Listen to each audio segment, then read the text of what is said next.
You alright? Something troubling you? No more than usual. It's just... Eda's baby will be coming soon, and I wanted to make something for it. I'm sure she'd like that. Back in the north, families would always make gifts when a bairn was on the way. Yeah, let the little tykes know they were welcome in their new homes, like. So, what's the problem? Well, the problem is that Eda's due any day now, and I don't know if I'll be ready in time. Is there anything I can do to help? You know, there just might be. All right then. What exactly are we making? A good luck charm. But not just any good luck charm. Not just any. No. One made from the feather of a silver chocobo. There's naught luckier in all the realm, or so we used to say back home anyway. Thing is, they're hard to come by. Had Otto and Karen check with their suppliers, but nothing. I'd try and track one down myself, only...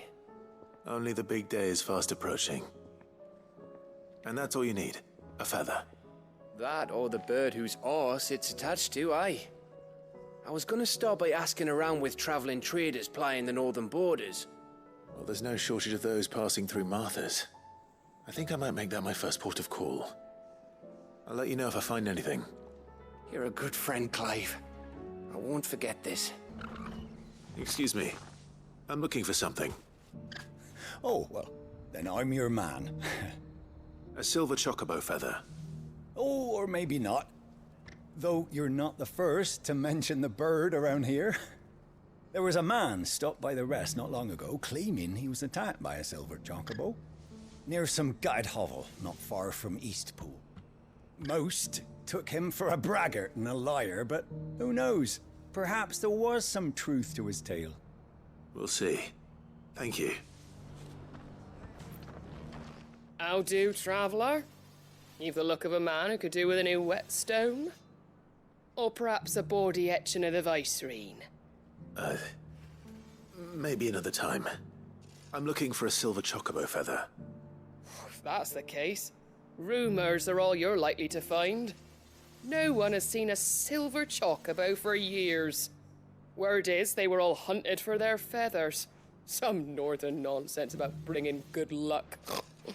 Didn't bring them much, nor their bows. If any are still out there, I reckon they'll be doing their damnedest not to be discovered. You're probably right. Thank you anyway. Can I help you with summit? You wouldn't happen to sell silver chocobo feathers, would you? I deal in fruit, not fancies. But if it's fancies you're after, I suggest you try Rhiannon's ride. Was a silver chocobo seen there? Oh, yes. If you believe the ravings of a madman. It wouldn't be the first time. A silver chocobo sighted in the hills near Rhiannon's Ride. It sounds almost too good to be true. But since I'm already here...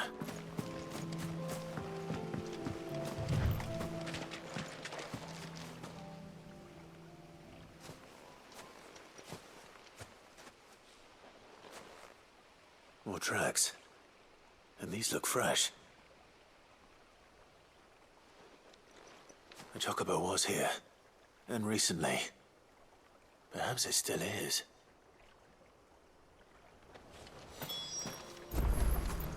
In a way, it was just easy for us and difficult for Gav.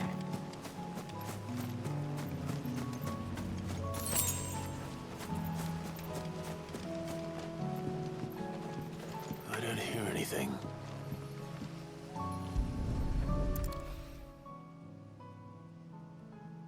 Well, I'll be damned.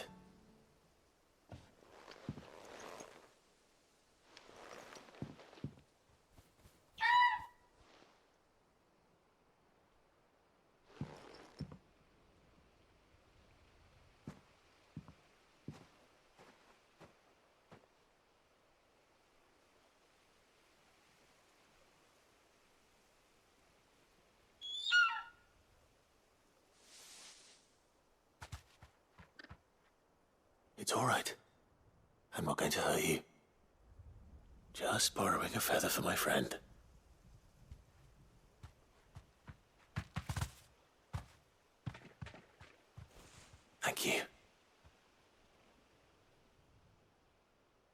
Let's get this back to Gav before they change their minds. Still. Clive, you're back. How'd you get on? Any luck? Any luck, you say?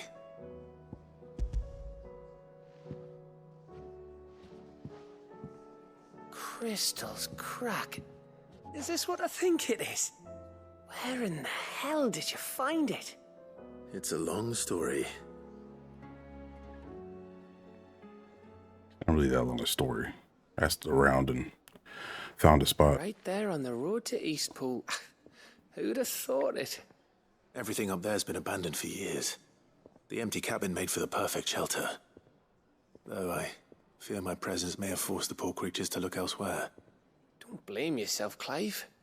The Blight's right on Eastpool's doorstep. They'd have had to move on before long, even if you hadn't have turned up. They'll find a new home. Trust me. After all, that's what us endangered animals do. Anyway, what matters is, you managed to nick us one of their quills before they could run off. And now all that's left is to fix it to the carving. I didn't know you could carve. Reckon there's a lot you don't know about me. Like the fact I'm as good with a whittling knife as I am with a sword. And that bone Ember gave me's a dream to work with. What did you say it was from again? An Avis? But it weren't your Avis, Sid. I slew one of my own at last. So all those long nights in the pit finally bore fruit. I'm proud of you, Ember. Good job, Ember. Don't speak too soon. I ain't done my trial yet. There we go.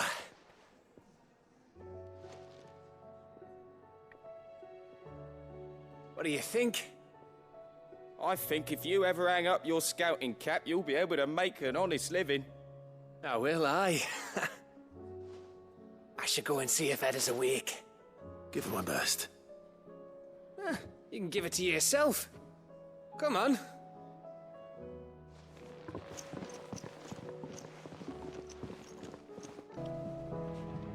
Ah, me lords. How are you feeling? Well, thank you. Is something wrong? Wrong? No, nothing like that. What it is, Go on, please.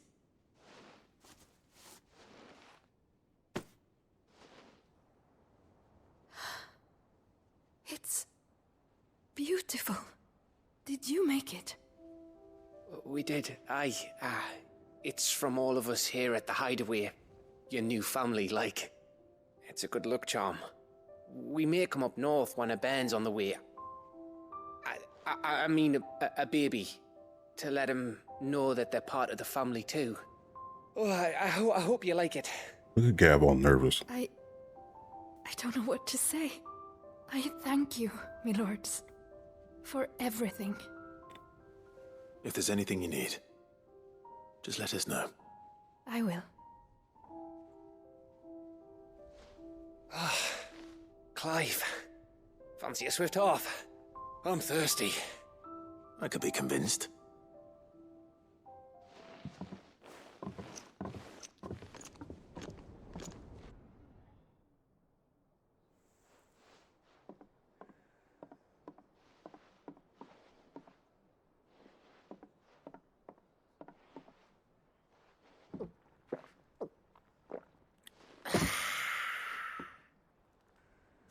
Don't you think you've had enough? No, we're celebrating. I'm gonna be a father. I think Edda might have something to say about that. You know what I mean. Didn't know he was stepping up like that. Bit of light in these dark times.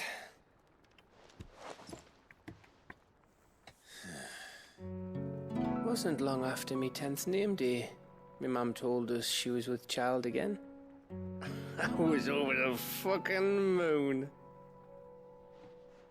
I was looking forward to having a little one to lord it over. What with me being the runt of the litter. Thought I'd finally have a chance to prove to the world that I could be a big brother.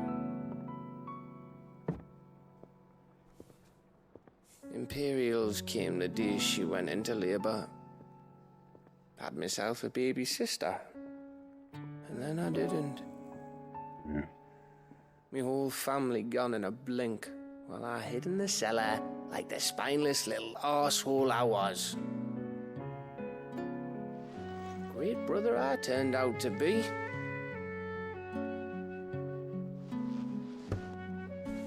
I'll never be a leader. And I'll never be a hero. I'm just a daft little dog who comes running when his master calls. I'll never be like you, or Sid, or Jill, or even Torgal. Have you finished? Maybe.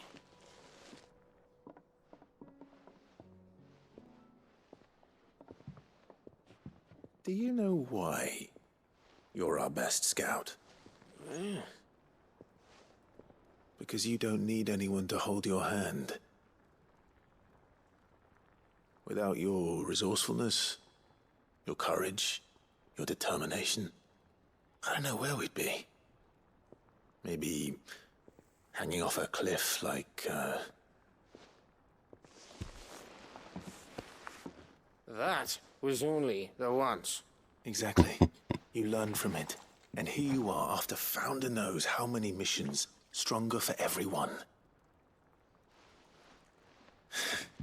And let's not forget Rosalith. Who was it who freed me from the dungeon? Who was it who ran to Jill's rescue? That would be me. Because you're our brother, Gav. My brother.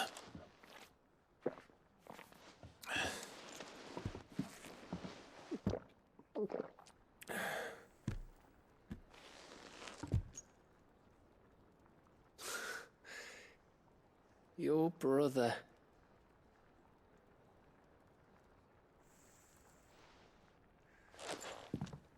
Which means that when the time comes, I get your room. And your sword.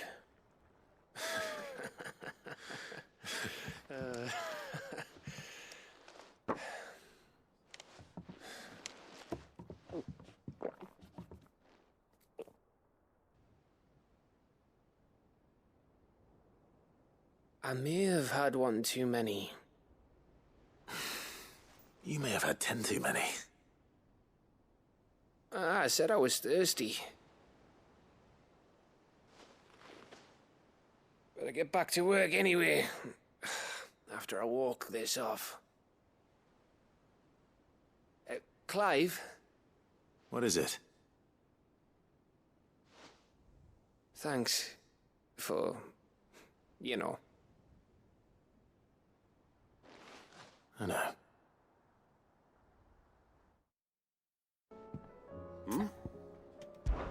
Clive, my boy! Rutherford informs me that we owe you our thanks. Hadn't intended for you to get involved, but such are the times we live in, huh? I would have done the same for anyone else. You're far too modest, Clive. You'd make a terrible nobleman. But tell me, is the realm truly in as dire a state as Rutherford suggests? From what little I saw, you were right to be worried. I suppose I should have expected the worst. But I was rather hoping the great and good of the realm might have things a little more under control.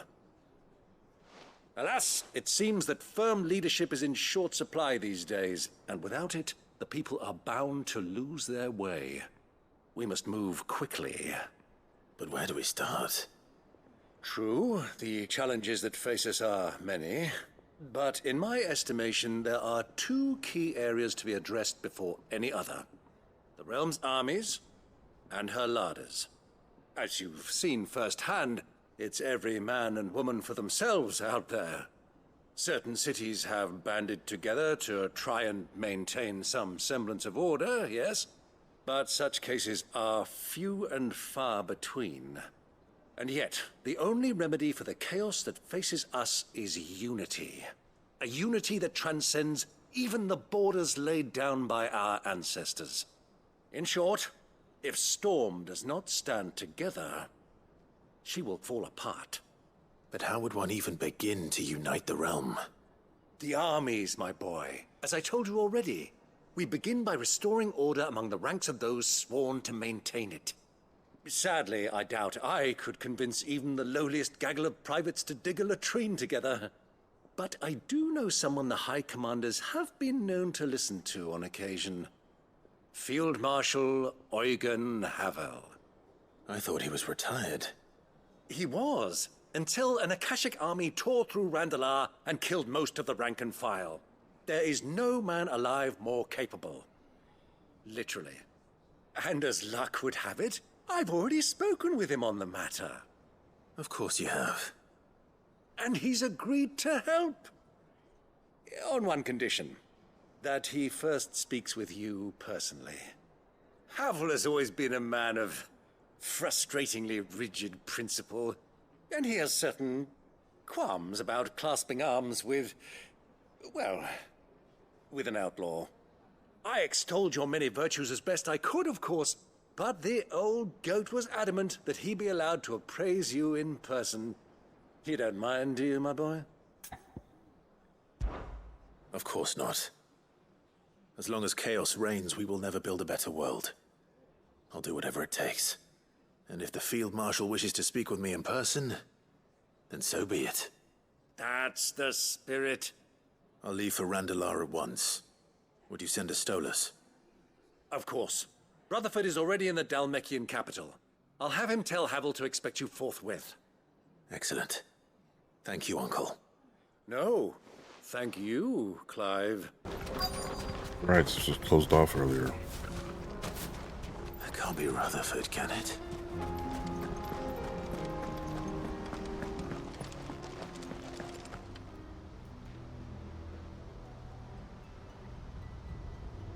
Turncoats and cowards, the lot of you! If it's a fight you want, it's a fight you shall have! Allow me. I don't need your... Please, Field Marshal, oblige him. This won't take long. I'm just rolling up ready to fight. It doesn't matter who it is. You're right. It won't. Men, finish him.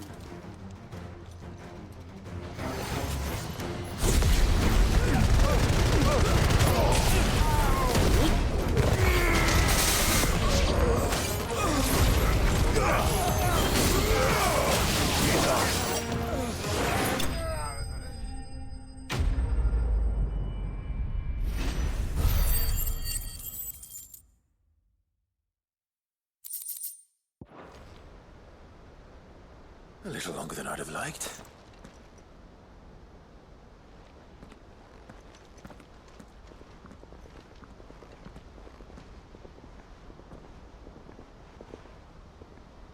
Field Marshal Havel, I presume.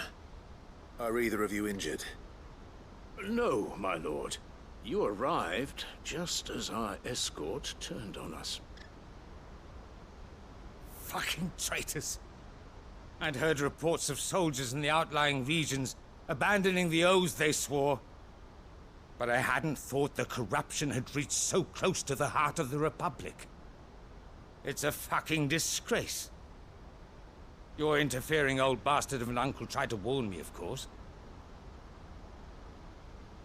My lord Marquis. Or is Sid the Outlaw more to your liking? Call me what you want. It doesn't change who I am. Or the urgency of the message I bring. My uncle has a plan to right the realm, and he needs your help to see it through. Before I agree to anything, I'd have you answer one question. What do you stand to gain from all this? I won't deny that I might benefit from further chaos. But I seek a new beginning for all of us. And while the choices I've made may not always have been the right ones, I know I made them for the right reasons. For so long, So many of us have been told how we could live, how we could die, when it should have been our decision all along. Now we have a chance to put things right. But in order to take it, we must stand together. Even if it be beside those with whom we don't see eye to eye.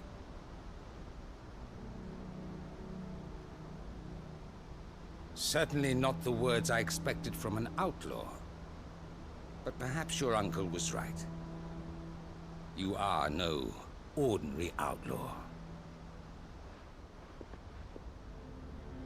I'll never hear the end of this. All right.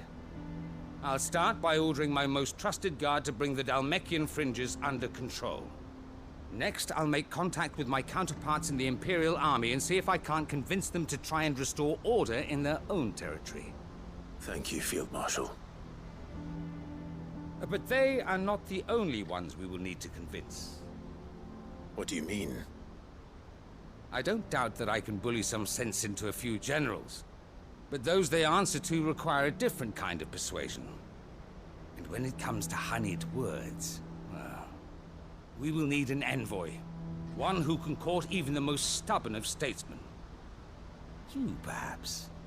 I'm flattered. But I'm no diplomat either. And he toppled all their government. To attend to. What we need is a skilled arbitrator. And I may know just the person. Is that so? And would he happen to be an outlaw too? Of a different kind, perhaps. Well, beggars can't be choosers. I suppose we'll all have to find a little of the outlaw in ourselves if we're to make it through this. Very well. Send your man to me right away. I shall.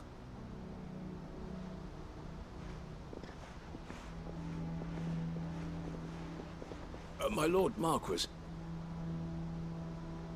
Your Lord Uncle bade me escort the Field Marshal to his manor in Port Isolde. And I will see that my associate joins you there. Very good, my lord.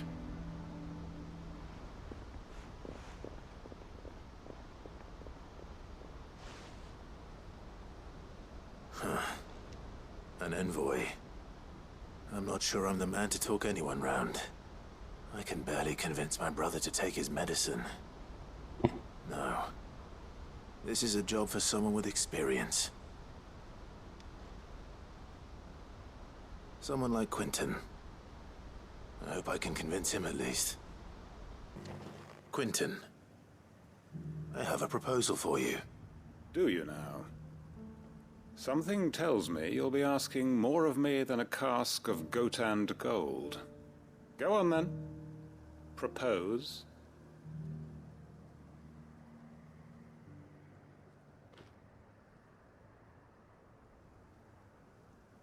You'd have me convince the chiefs and chamberlains of the realm that they should simply swallow their pride and do the one thing that has proved impossible for thousands of years. Was there anything else? Perhaps I can fetch you a meat pie as well. I know it's a lot to ask, but I can think of none better suited to the role. And you'd have me give up what little I have left to do it. I told you, Clive. The people of Lostwing are my family, and I cannot abandon them. So I figured he would say. You'll have to find someone else. I'm sorry to hear that. So am I. And why might that be? What he's asking. How's it any different to what you've done so far? They want you to speak for those who can't speak for themselves. That's what you do best. If it's the vineyard you're worried about, we'll see that the grapes are picked and the tons filled. You know we will. It's not that. Then what is it? You said yourself we're family. Don't you trust us? You know that's not what I'm... Then what are you saying? That only we are worth saving? Why turn your back on everyone else? You convinced us we could build new lives for ourselves, and if you can do that, who's to say you couldn't convince the entire realm? A stirring argument. I fear that any rejoinder I make might fall somewhat flat by comparison. So you'll join us? Where do you need me? Field Marshal Havel will want to speak with you in person. He's currently in Port Isolde. I can arrange for a party of Cursebreakers to accompany you there. That would be very much appreciated. I hear the roads are far from safe these days. Hopefully not for long. My uncle will want to know that his plan is taking shape.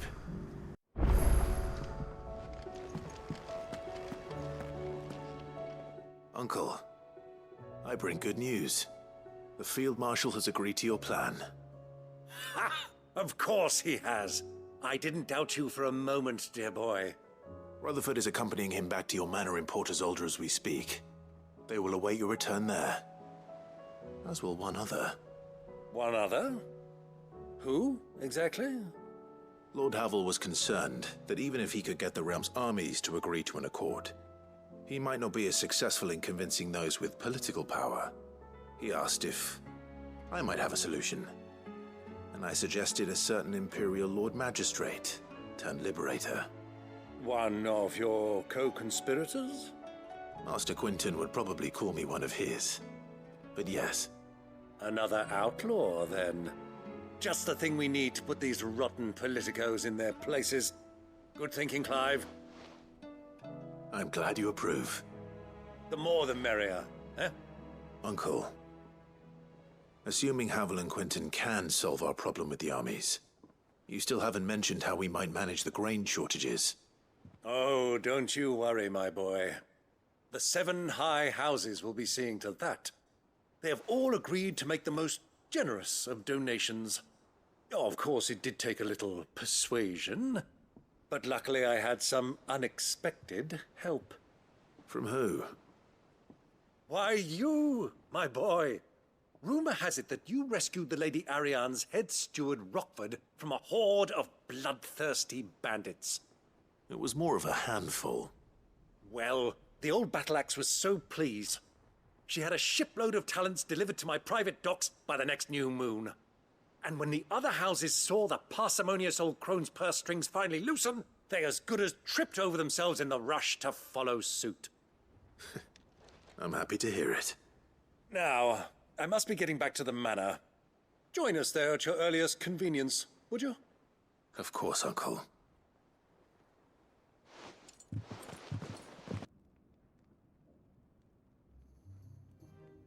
Oh, the Rossville Manor. And how, pray tell, will we get that grain to the capital if the roads are still overrun with Akashic? You'll find another bloody road. I only have so many men, and I'm not about to send them headlong into an ether flood. That is, unless you'd have them turn as well. Well, I'd certainly eat less. Says the man with a belly bigger than a band of curls. My soldiers actually need their rations. Without any food to keep them going, they'll be dead even before you've sent them on your fool's errand. If I may, gentlemen, perhaps I might suggest an alternative approach. Though supply routes are indeed disrupted, there is no shortage of ships. Indeed, they bob away in every bay from here to Randalar, awaiting a safe haven. Allow them to make port and fill their bellies full of grain.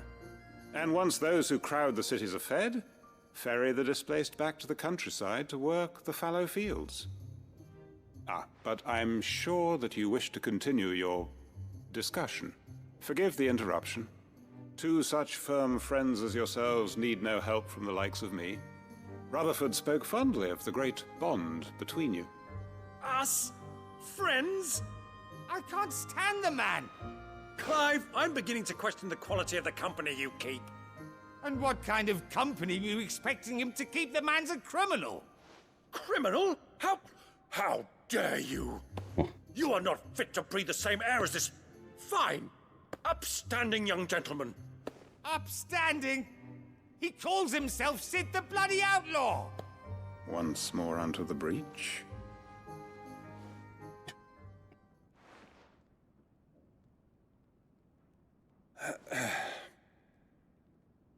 Shall we begin again?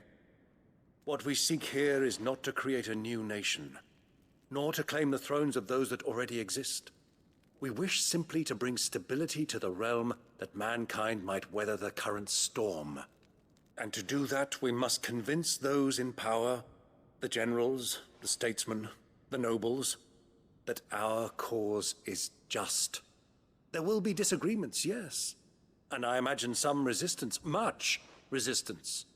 But we cannot let that deter us. If we show them the path, show them that we walk it ourselves, then I am confident they will follow. The fate of the world lies in my nephew's hands, but the well-being of her people lies in ours. And we must not squander the chance that Clive has given us. Uncle Byron, Now, with that settled, let's move on to the signing of the Accord. For what great moment in history hasn't been accompanied by a little ceremony?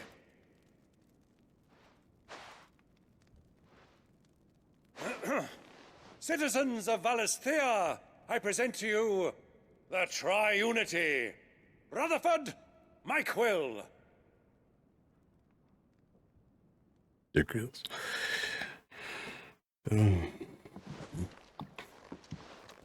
Well, my boy, the stage is set.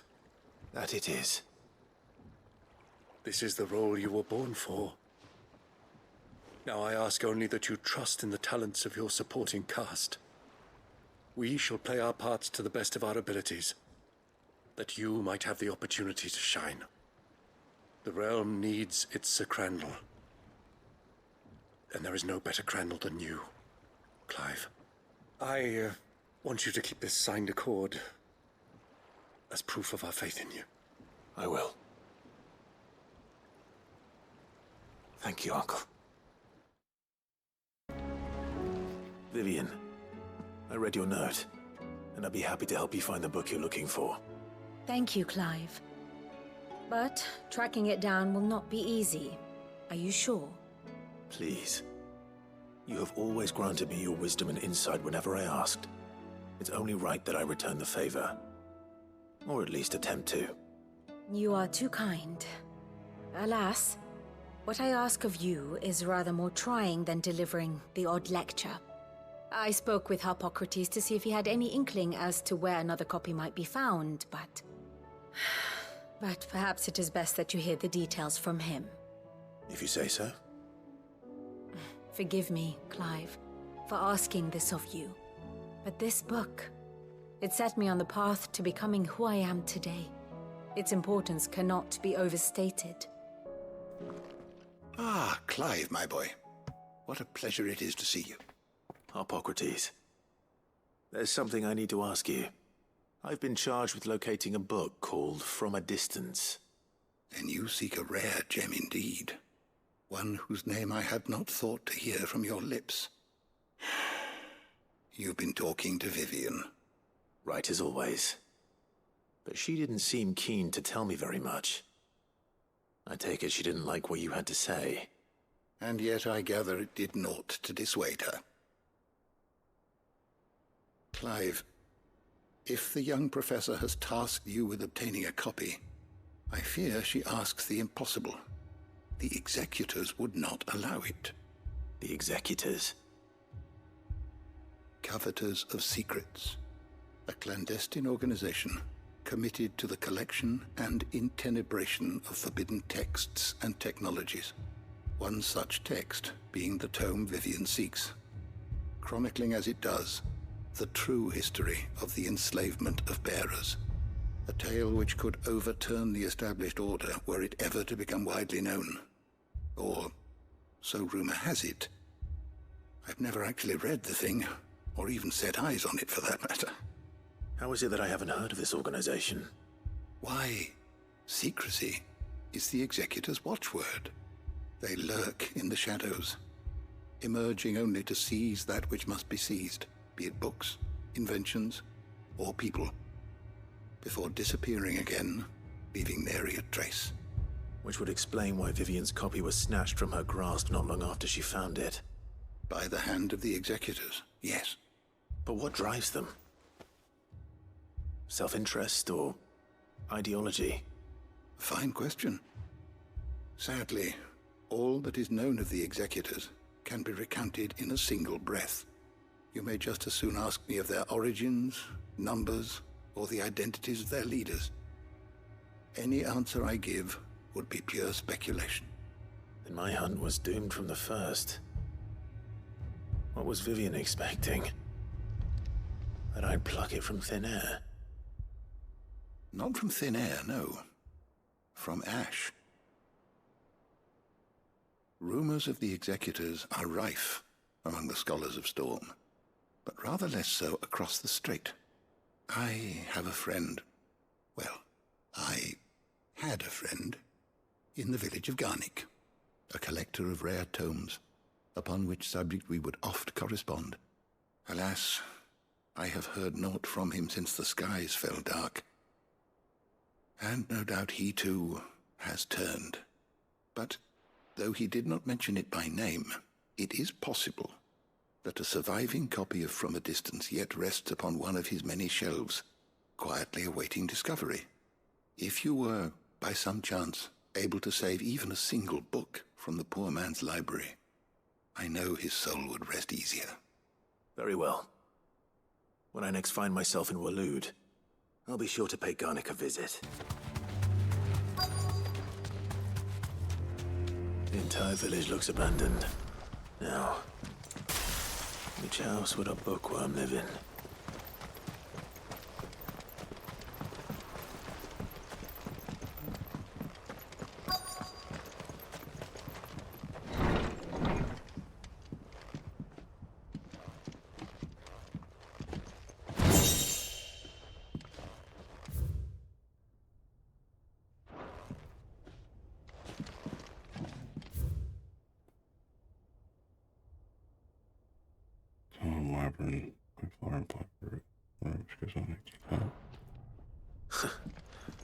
His interests were certainly varied.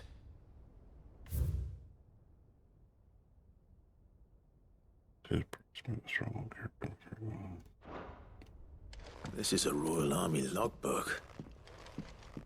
Did he take this from the local barracks?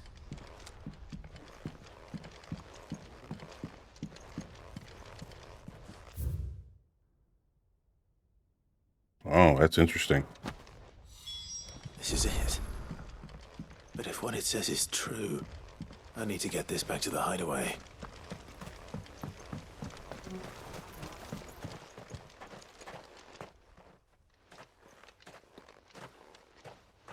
Leaving so soon, stranger? We've been watching you. From a distance, so to speak. Subtle. I know who you are. Then we need not waste time on introductions. Hand me the book. Leave it in our care and return to your life. Your care? Do you mean to burn it or bury it? That is not my decision to make. But by one means or another, its contents shall be removed from the common record. Then I'll have to politely refuse. I won't let you erase our history. Then we find ourselves at an impasse. Very well. The book can just as easily be pried from your dead hand. If they've been watching him, then they would know that this wouldn't work. Let's see, shall we?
Impressive. But we have other means. We shall claim the book yet. Why do you want it so badly anyway? It lays out in no uncertain terms the vanity and avarice of mankind. It tells the shameful history of the persecution and oppression of a gifted few by a giftless many. Would you say that this interpretation was correct? I don't know. You don't know. Your sword may be sharp, but your wits are dull. So let me answer for you. There is no correct interpretation of history. That a series of events took place may be proved beyond a doubt. But there can be no single, immutable explanation as to why they came to pass. It is a question of numbers and of belief. If enough people believe that a set of events occurred for a reason, that belief becomes the truth. Yeah. So you're trying to control the truth? We are trying to protect people from themselves, from knowledge that would bring them naught but pain. That is all. You may keep the book, for now. The world is small. We shall meet again. Until then. Wait! Damn it. Let's get this back to Vivian. Perhaps she can explain what that was all about. Vivian. I found it. The book you lost.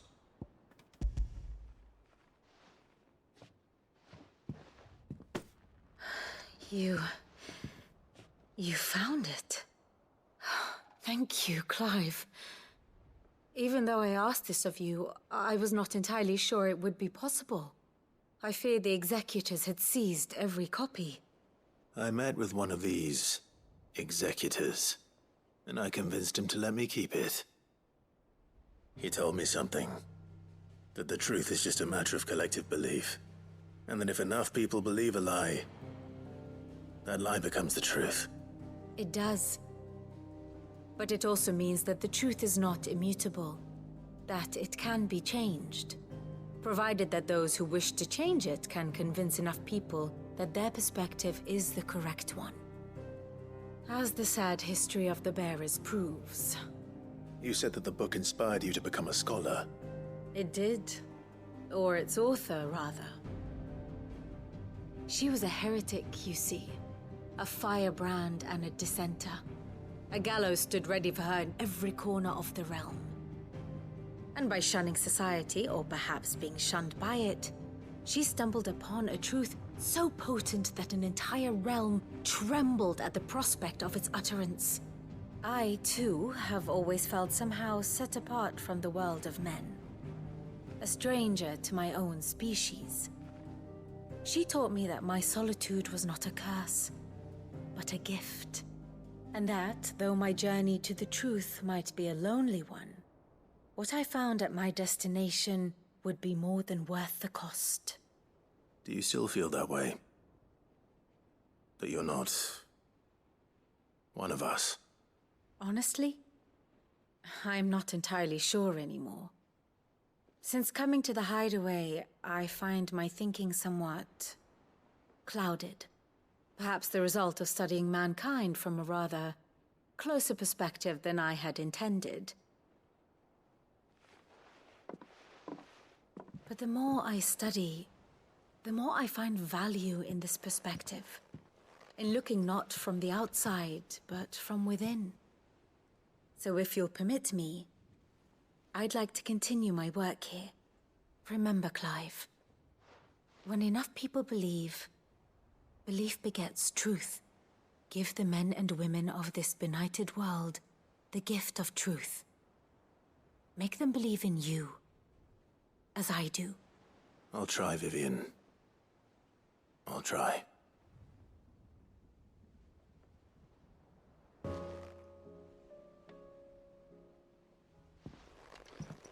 Pining for something, boy.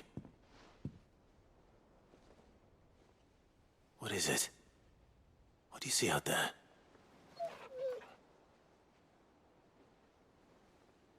never did ask where you got that anklet of yours. From Sid, that's why. On the day he brought him home. That long ago? And you're only thinking to ask this now? Sid saw that the pup had a habit of gnawing on his leg, since you ask. Clap that there iron on him to keep him from doing it. What was wrong, boy? I'll take like as not. Must have been hard on the poor whelp losing his loving masters at such a young age. Doubly hard in being a frost wolf, torn away from his icons and all. Sid would always tell him, you want that iron gone, you find what it is you're looking for. I reckon what he were looking for was you. I'm sorry, Torgal. Sorry for making you wait so long. Let's get that thing off you.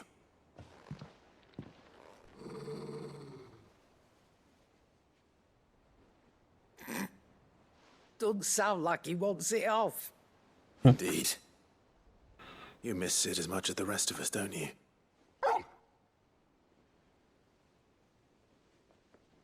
You want me to go with you somewhere?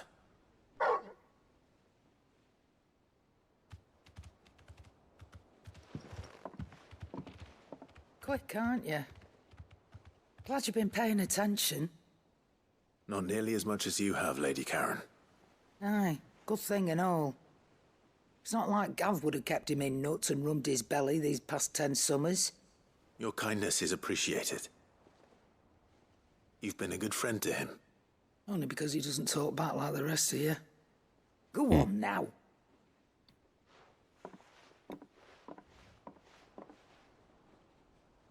Where to then, Torgal?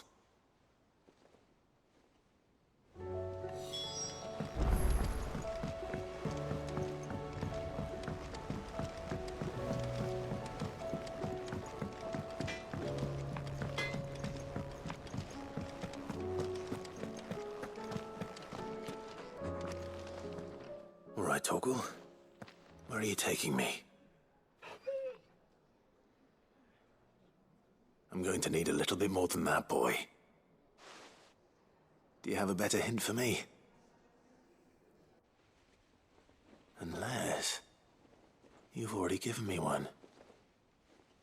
Back on the rear deck, you were looking west, toward Rosaria.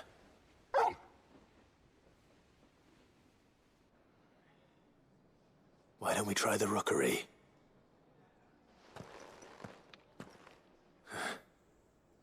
I haven't been to the island in almost 20 years. To Port Isolde, then. Fingers crossed the old mooring is still there.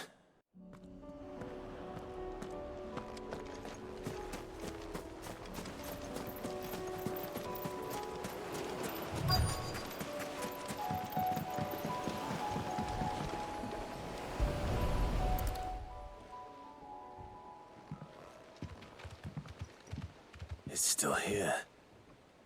After all these years. A lot smaller than I remember. And you're a lot bigger. You might have to swim, boy. I wasn't being serious. You two go on without us. We'll be waiting here. Thank you. We won't be long. All right. Hop in, boy.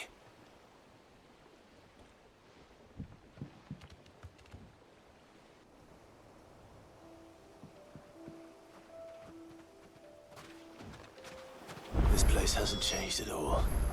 The rookery's right through those trees. Come on. Race you there? I bet I could still beat you.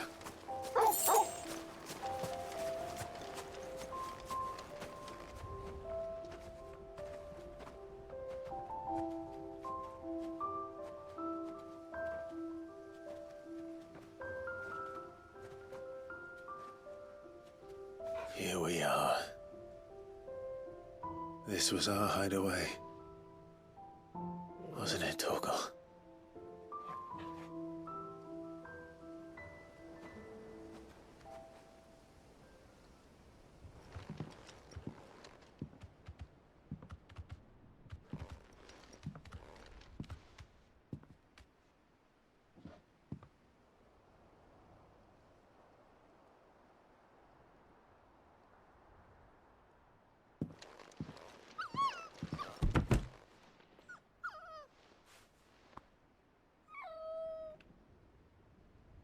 Coming here helped me to forget who I was.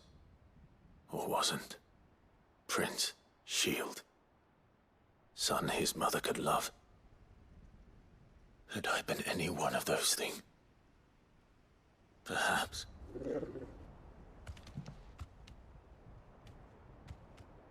What is it, boy?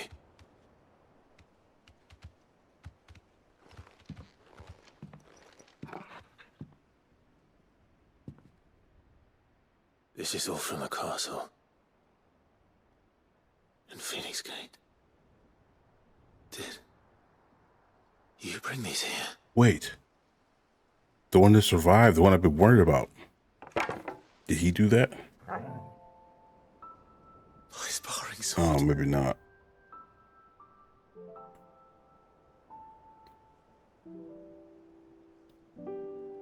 Well. You never stop looking for me. Got excited for a minute.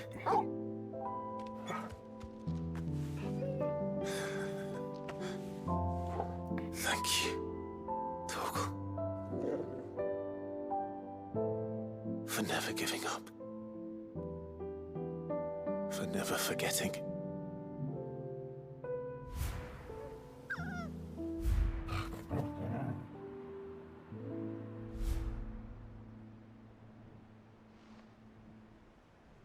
Let's take this with us, shall we? So I don't forget either.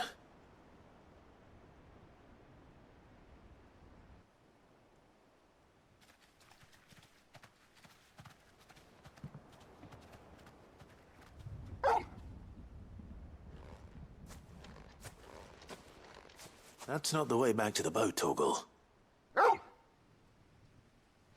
All right. I'm coming. He really gave us a whole side quest just dedicated to Torgal. That's dope. You wouldn't think they would, but I mean, Torgal is technically a part of the only person in our party that we control.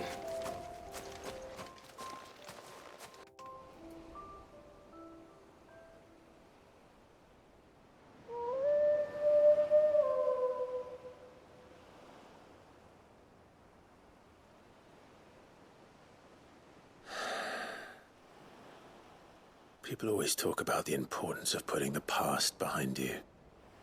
But without it, we wouldn't be who we are today. And we certainly couldn't steer our way to a better tomorrow. Come on, Torgal. Let's go home.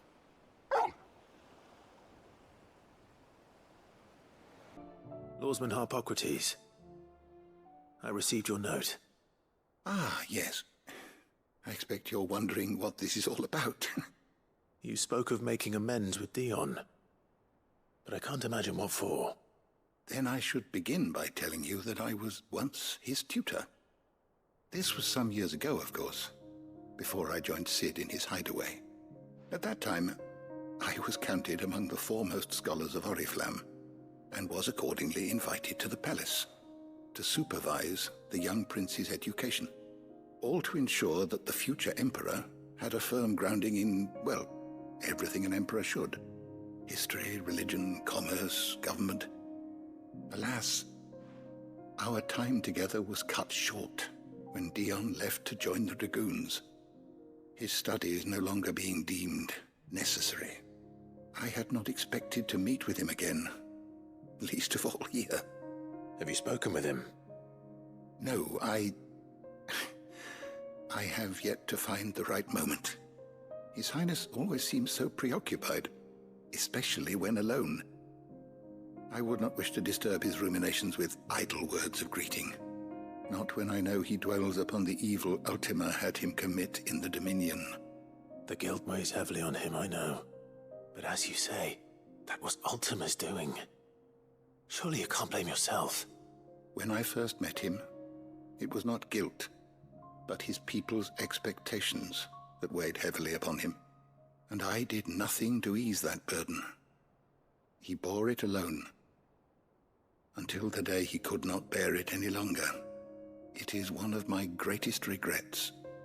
that I only ever offered him my wisdom, when what he truly needed was friendship. The blame for Dion's transgressions lies not only on his shoulders, but on mine. I see. I'm ready to help you in any way that I can. Then I beg that you bring me a wild wyvern tail. Apothecaries across the ages agree that even to glimpse such a flower is to be granted inner solace. Fabulists and fraudsters all, of course. But there is oft a seed of truth to be found where even the most outlandish opinions align. Well, it can't hurt to try. Where can I find this flower? And how will I know it? You have seen cultivated wyvern tails before, I trust. The lily-white blossoms from whose roots the poisonous ink for the brand is distilled. Well, those which grow in the wild differ only in their purple hue. The harsher the environment in which they are raised, the deeper the color. There is a waterfall in Rickmal's Roost across the strait, where the flowers once grew in abundance. Whether they still survive there, I know not. But try as I might, I can find no likelier location. It's all right. I'll find you a wyvern tail one way or another. Thank you, Clive. And please, be safe. Purple flowers blooming next to a waterfall. Shouldn't be too hard to find. Straight home now.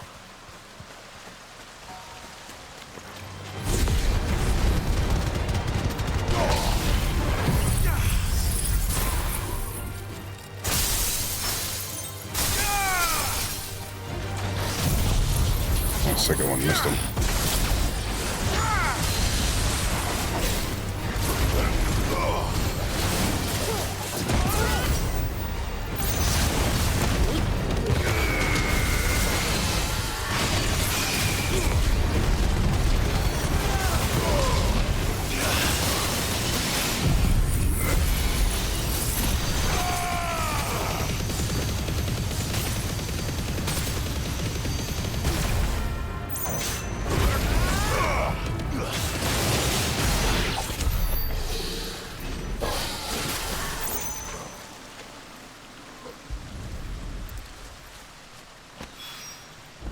They are. Easy enough. Might as well pick enough for a bunch, I suppose. Oarsman, I found the flowers you were looking for. You did? I think I did.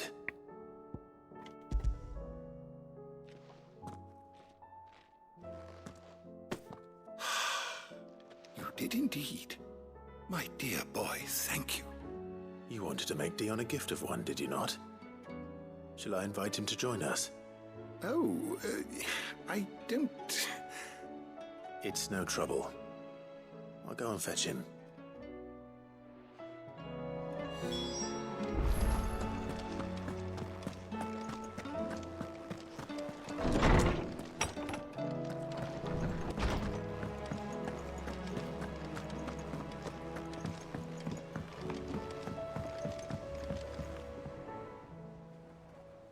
Your Highness, would you do me the honor of accompanying me?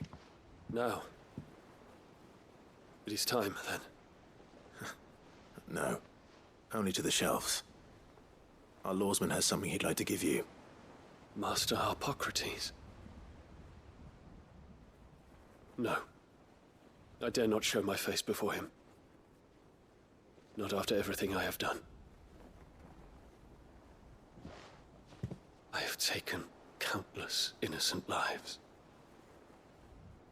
And ruined countless more. All because I was weak. I have sworn to atone for my crimes or die in the attempt. But were I to meet with him again, and see in his eyes what I have become, I fear that my resolve might falter. Then that is all the more reason to do it. Test your resolve. Prove to yourself, and to him, how strong it truly is.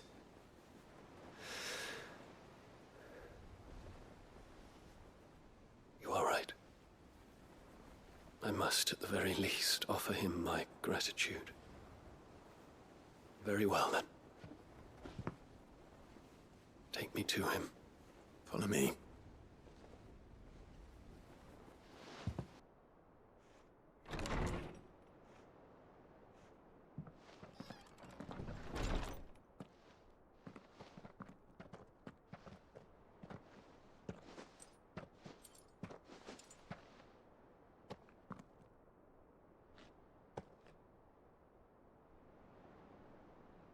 Even now, I hesitate to approach him.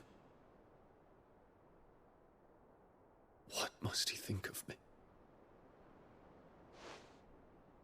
You'd be surprised.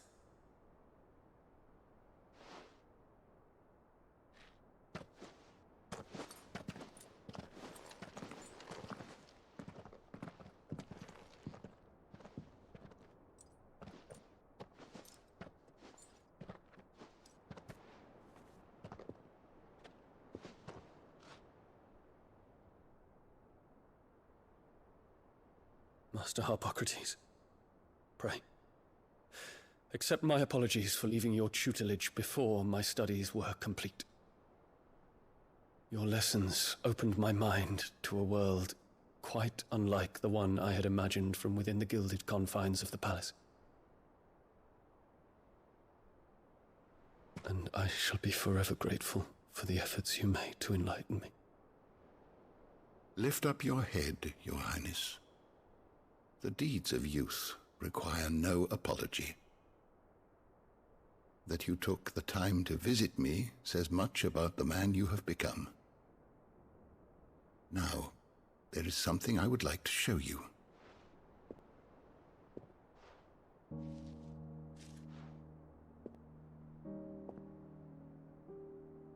Is that a wyvern tail?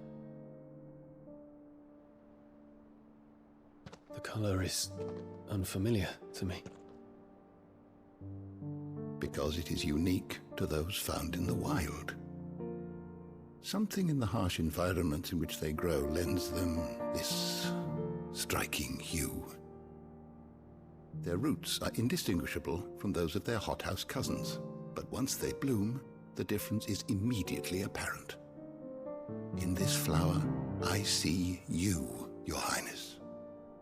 Its roots were the roots of a wyvern tail, with all that implies. But they do not define it, just as yours do not define you. I want you to have it, that it might remind you of this truth.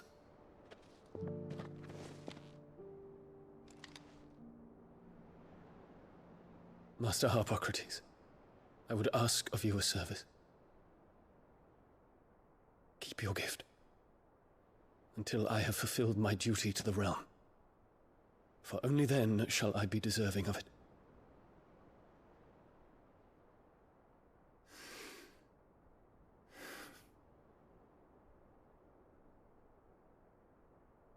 As you wish, Your Highness.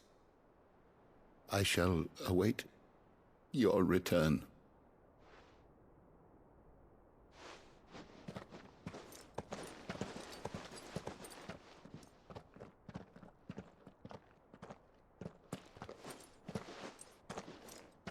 Our roots do not define us.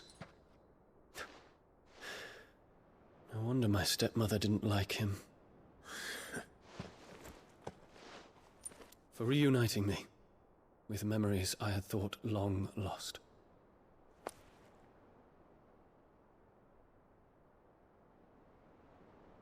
I shall not forget this.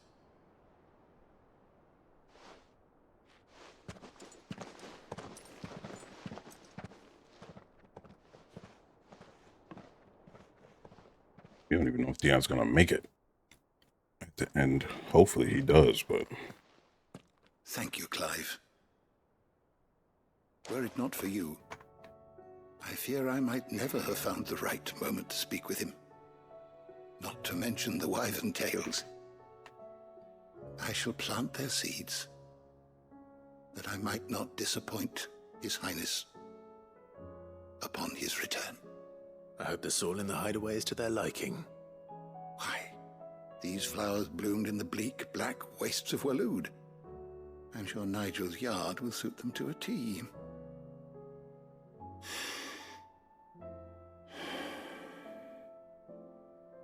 When it comes to expressing one's gratitude, I find that words are seldom sufficient. Here. What's this? A Stolas quill. Or more precisely, my Stolas quill. 'Tis said that an owl's feathers are steeped in the wishes it hears over its long lifetime. All those words just waiting to pour out onto the page. So consider this my wish for you. That one day, you may put down your sword and pick up that pen. Well, when that day comes, I'll certainly have a lot to write about. Thank you, Harpocrates. It shall have pride of place in my chamber. Do you have a moment, Clive? What is it? It's the Duke, unsurprisingly. His Eminence has assumed full control of the garrison and put every able-bodied man to work on the fortifications. The town was left all but unguarded, so Philippe was compelled to form a citizen's watch to fill the void. And though my dear boys have been characteristically willing to assist him in this, they want for bodies. So I was wondering if you would lend them your strength, that the people of Northreach might sleep easier, if only for a few nights. Of course. Whatever you need. Thank you, Clive. What would I do without you? Philippe told me he had men stationed at... Where can I find the mistress of this establishment? Here, my lady.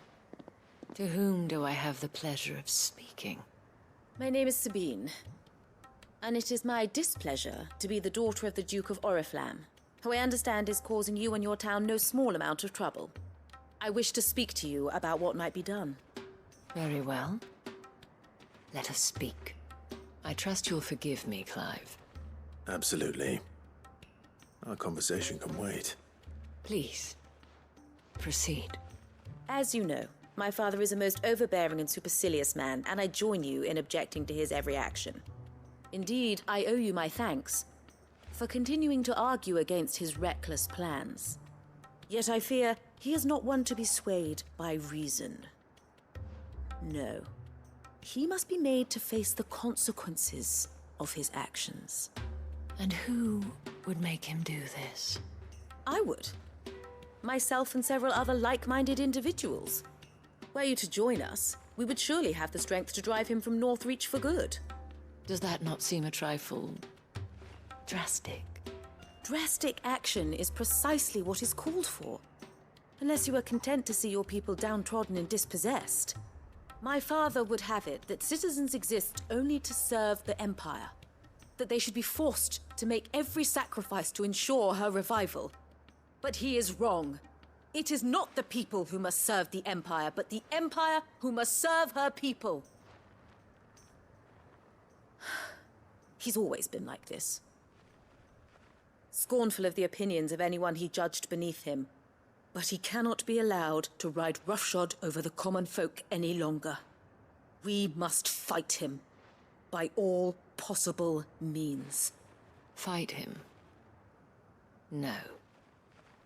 My purpose is to quell the tension in Northreach, not to stoke it. Respectfully, my lady. Our only chance of saving this town depends upon every one of us uniting against our common enemy. Your father and his followers included. While I understand your frustrations, I cling to the hope that he may yet be won round. False hope, I assure you. But I see that your mind is made up. I shall bother you no longer. If you will extend me the same courtesy, I bid you good day. She certainly has spirit. Indeed.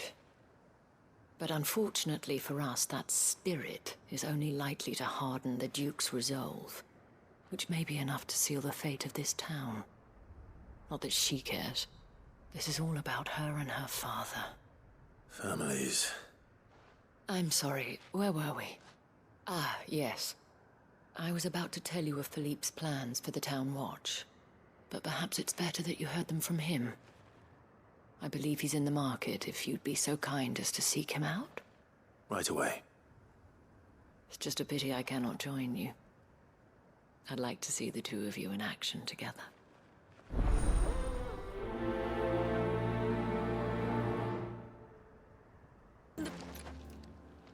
Please, I beseech you. If you are a true son of Northreach, you must fight to defend your home. That's exactly what I am doing, milady. Or trying to, at least. The land is crawling with fiends, and someone has to keep watch. Even when our true enemy is hiding in the garrison? Fine. You're not the only able-bodied man in Northreach. Thank you so much for your help.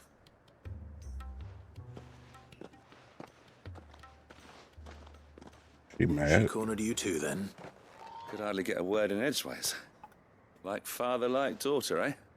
She made an uninvited appearance at the Vale earlier, hoping to convince the Dane to join her in fomenting rebellion. I bet that went well. Her ladyship seems to have a way with people. Anyway, what brings you here? Our mutual friend thought you might welcome some help. Oh, she did she? Right as always. In fact, you're just the man. We've had some reports, you see. Sightings of, you know what. They're back. Seems that way. All over, too. We haven't been able to confirm anything yet, but if you're willing, you could go and see what's what. Right. Where should I look? You know Grieger's Weep? One of the sightings places them somewhere on its shores. I'm on my way. Thank you, Clive. I'll look into one of the other sightings. Let's rendezvous back here later.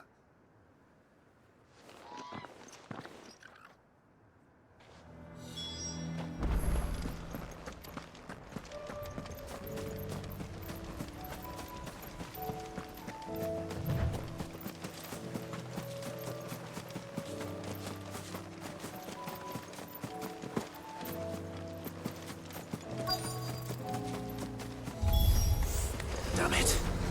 The reports were true. I need to stop them before they get to the town.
Call that a test, Ultima?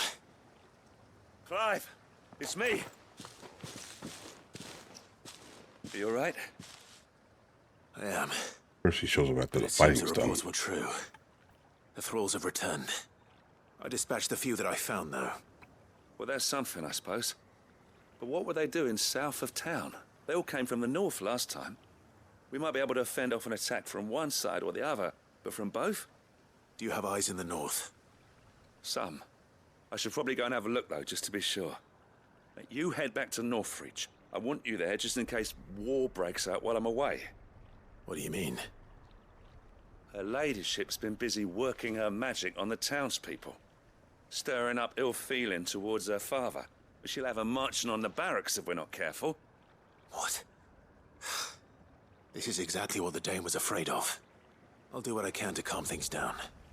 Be careful out there, all right? Don't worry, I'm not like you. One sniff of those things and I'm running back to town screaming blue murder. Wow.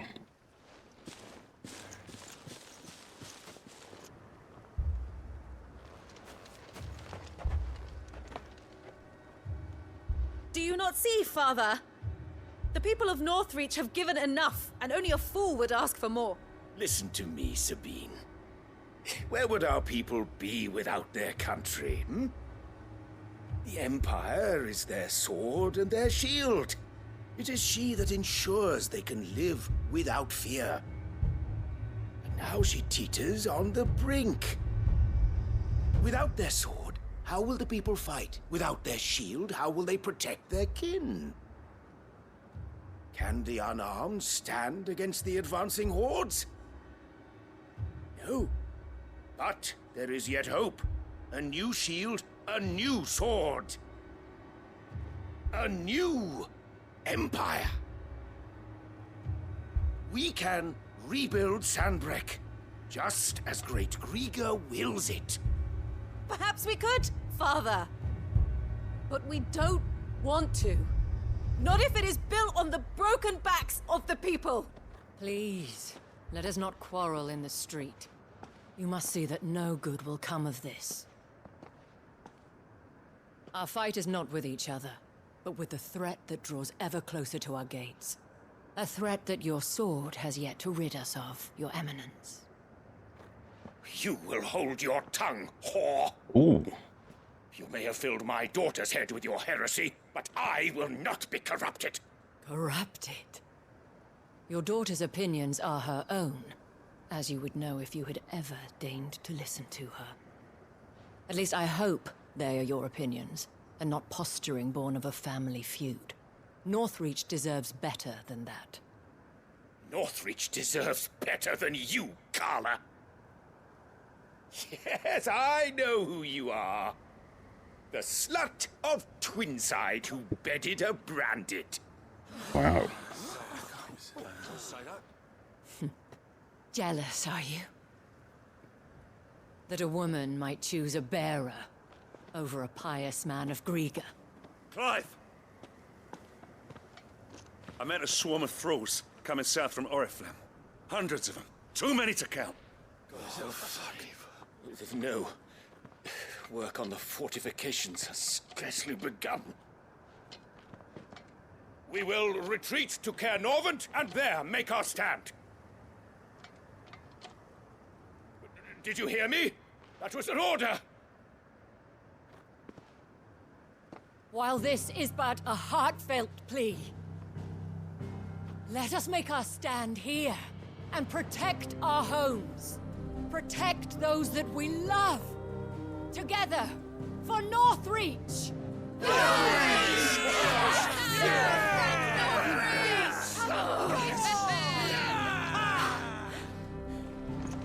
You heard the dame. What are we waiting for? Pikemen to the gates. Archers to the roofs. Quickly, come on!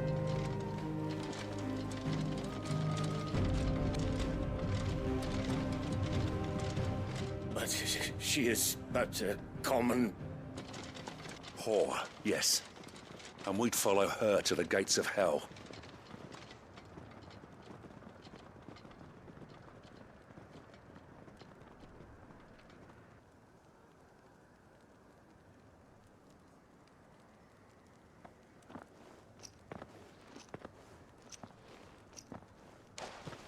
The men have their orders, and they look like following them. I got them spaced out at regular intervals. Whichever direction the thralls strike from, there'll be someone there to meet them. Thank you, Philippe. Rest assured the people will play their part. The herbalist has donated her stock of medicines to me. Should any of your men be injured, take them to the Vale. We'll see to them there. Thank you, milady. I will. I'll play my part too. You still want for numbers. Unlike the enemy. I only hope I can go some way to evening the odds. Philippe, can I leave the South in your hands? I doubt the thralls by the lake were the last of their number. Of course. I'll lead a party down that way so we don't get taken by surprise. What about you? I'll make my way up the road to Oriflamme. I fought a few of these things. While I can't promise to hold them all back, I should be able to thin the herd. All right. But take care. Thank you. Both of you. You can thank us when it's over. Till then, madame.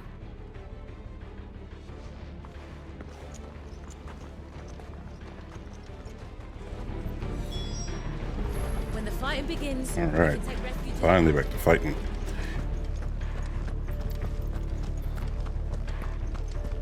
Not surprised that was the conclusion that Isabel was going to take over. I didn't know that the Duke was going to say all that, though. Man, I was a savage. Calling her out her name and all types of stuff.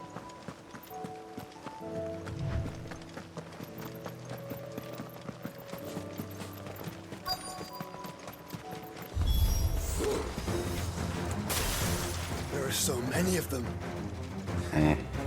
Not for long.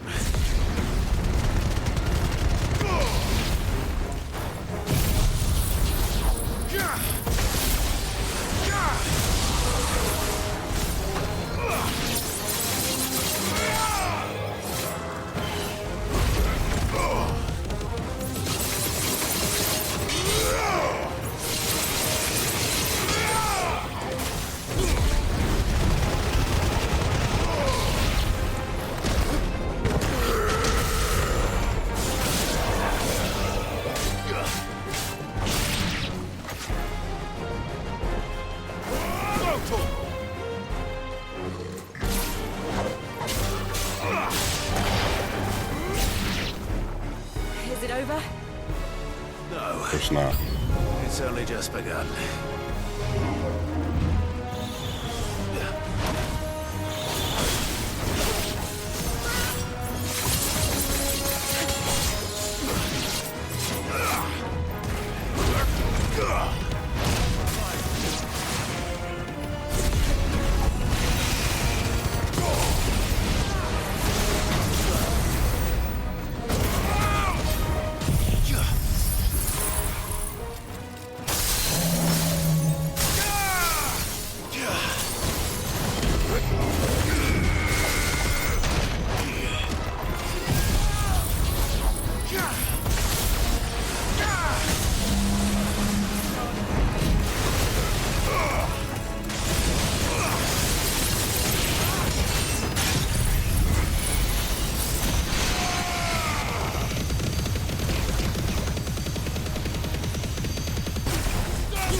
That looks to be the last of them.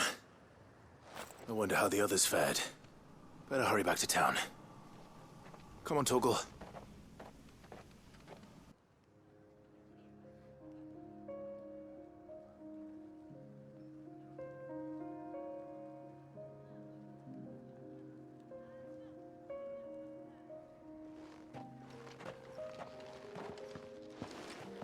Clive, it's good to see you. And you. The road to Oriflamme is clear. How did you and your men fare? Well, we ended up fighting for our lives down by the lake. Took a few nicks, but nothing the girls of the Vale can't put right. Glad to hear it. Well, it seems we've survived. For the time being, at least. I thank you both for answering the call. You were right. And I was wrong. About everything. Of course you were. I had thought that the only way to unite the people was under the banner of Empire. That without a strong hand to guide them, they would drift apart. To be borne hither and yon by the eddying currents of fate. But you brought them together. Not by force, nor by the exercise of goddess-given authority, but by simply being one of them. By knowing what they feel, because you feel it yourself. Our purpose was ever the same, Your Eminence. You were merely distracted by a loftier vision of empire and glory, while our eyes beheld matters closer to home. You have the right of it again, as did you, Sabine. His Radiance said it himself. Sanbreque is naught without her citizens. I forgot that, and I am sorry. I'm sorry too, Father. I should never have taken things so far. I only wanted you to understand how the people felt. How I felt. But my anger got the better of me. Do not blame yourself, my dear. This was my doing. I should have listened to you. To all of you. Your Eminence, your Ladyship, I do not doubt that you came here with the best of intentions. But I believe the same could be said of us all. We all want safety, security, prosperity. Not just for Northreach, but for the entire realm. And we may yet achieve it. If only we work together. Will you join us in this? Yes. We shall. Thank you, Your Eminence. Now that that is settled, I must go and see to the wounded. The Vale's doors are always open to any soldier in need of relief. And today there are more than ever before.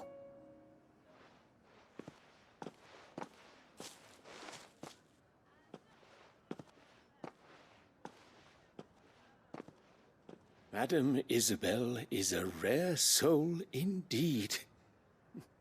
In these dark times, I see that it is not men like me who should lead the realm, but women like her. You're right. If only I'd listened to her when I had the chance. Forgive me for saying so, milady, but you still do. The Dame said it herself. We can turn things around. We just have to work together. And that goes for you, too. You're one of us now.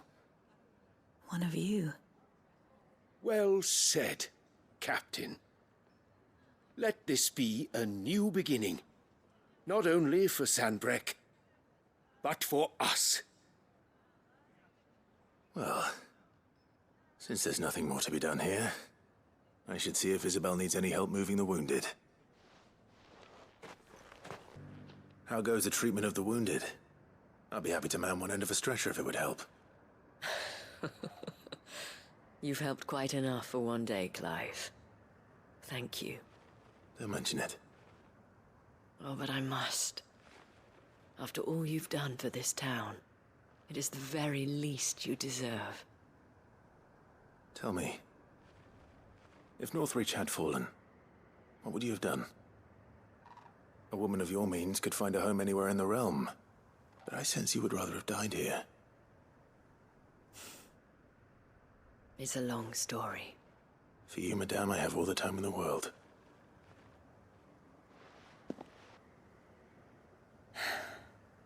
Very well. Long ago, I had a life in the Crystalline Dominion. I was Carla then, courtesan to the nobility. So sought after was I that it was only they who could afford my time. Alas, those halcyon days were not to last. For naive as I was, I fell in love with a bearer.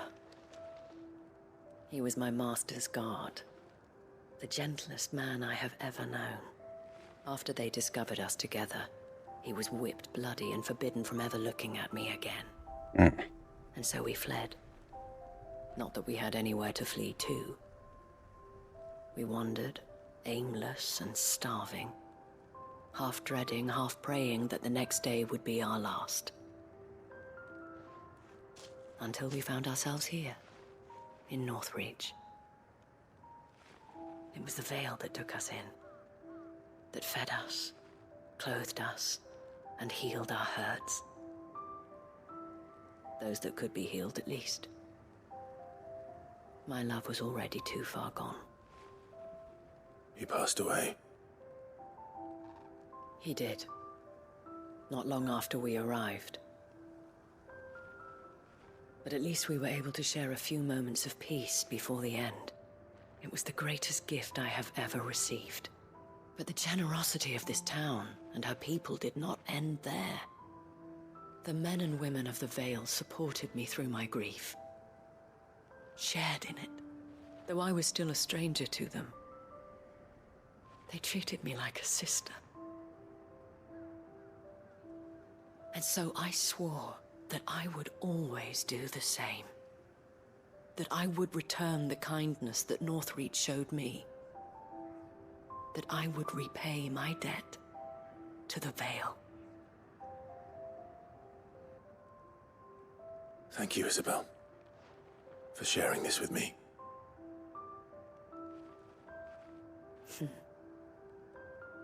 You're a lot like him, you know.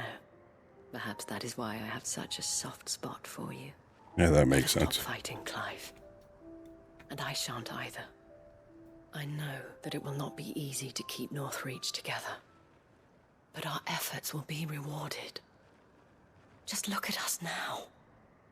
The people, the soldiers, even the Duke of Oriflamme and his daughter. All united in defense of this town that we have come to call our home. And what of you? Can we count on your support too? Always. Here to help me pack? Thanks, but I'll be traveling light. I'm almost finished already, in fact. You're really going to go through with this, then? I am. But before I go, there is one small issue I'd like your assistance with. Well, two, in fact. If it's within my power to help you, I will. It's the children. I refuse to let them share in my disgrace. And if I leave them here, they surely will. Our friendship would see them ostracized forever. But I can't take them with me either. I can think of only one place where they are certain to be safe and provided for and loved. The Hideaway. First, we'll take the kids. The children would be more than welcome. Thank you, Clive. I will not forget this. Lubor, are you still here? What is it, Ferda? You look pale. There's been a flood in the Velcroy, a damn big one. The League of Outlaws encampment was completely submerged in ether. What? Every last one of the bastards has turned. And they're headed this way. Bandits are one thing, but Akashic bandits are quite another. The town guard won't stand a chance against them. We need to evacuate. There's no time to lose. Ferda, gather the men. The Akashic may strike at any moment. We must make ready to cover the townspeople's escape. Well, what are you waiting for? Yes, my lord. Clive, change of plan. The children stay with me for now. I need you to find Conrad and Natalie. Tell them to prepare for a full and immediate evacuation. Understood. I'll do what I can to convince everyone else. Wish me luck. I'm surprised he's still there. I thought he was going to take off already. I guess that's part of the story is his redemption arc. You have to listen to me. They're coming. Why do they always have to make such a... Huh? What's the...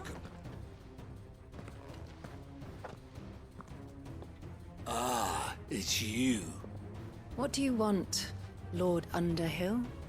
To pass on an important message. There's been an ether flood out in the Velcroy. The camp where the so-called League of Outlaws were gathering has been swallowed. They're no longer just bandits. They're Akashic now, and they could be here at any moment. You need to begin preparing for a full-scale evacuation right away. Oh, do we? And who was it who gave you this disturbing news, might I ask? Lubor, perhaps? The man spreading the same poison out in the square as we speak. You may believe his lies, my lord, but we know better. But why would he lie about something like this? Some twisted attempt at revenge, perhaps. If he had not been unmasked, he may well have been elected our leader. A great honor for one of his kind. One he might well feel aggrieved at having been denied. Lord Underhill, forgive me, but it has become all too evident where your sympathies lie. Lubor cannot be trusted, and neither, therefore, can you. You may not trust me, but for the sake of your people, ask yourselves if there is any chance that this is true. There isn't. You can be certain of that. Now be off with you. You're making a mistake. It's no use. Words will not move them. Then we must find another way to ensure Dalamil's survival. You're right. Let's speak to Lord Furder. Right, I forgot about Lord Furder. We met Lord Furder and just kind of forgot about adding him to the story.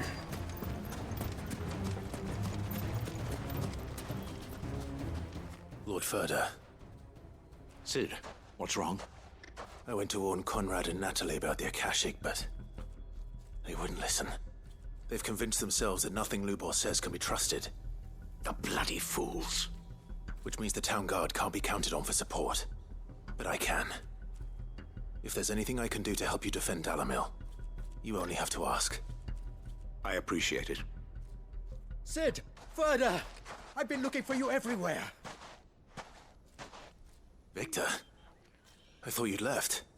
I couldn't abandon a friend in need. And Lubor is in need at this very moment. Come quickly.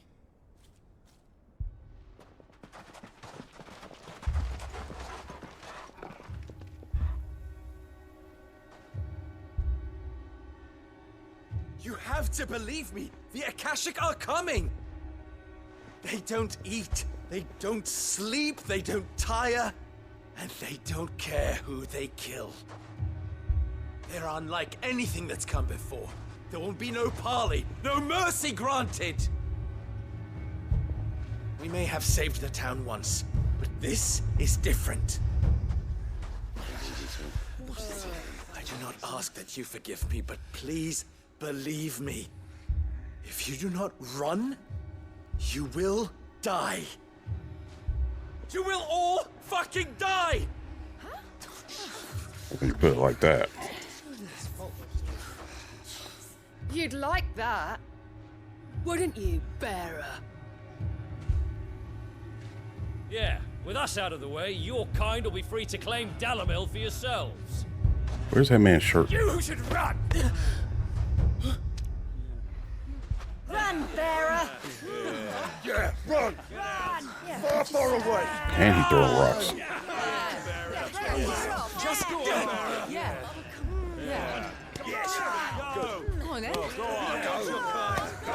Just go. I wouldn't let no shirtless man throw rocks at me. Wait. Someone's coming. We'd have to throw hands. Stop! You're hurting him! Oh man, not the kids.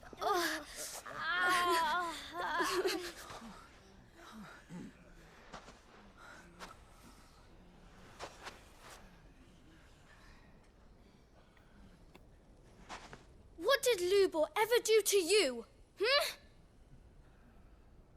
He solves all your stupid problems, and he keeps all of you safe. You know there's nothing he wouldn't do for this town. Who was it who made that cleaver you used every day, Conrad! And what about your counting table, Natalie? Who fixed that? Whose men make sure the streets are clean so all your boots don't get dirty? Who spends all day, every day making sure things run smoothly around here? And none of you ever say thank you. Ever. But did Lubor ever complain? Well, does he ever stop smiling? He keeps this whole place going. And you act like it doesn't even exist.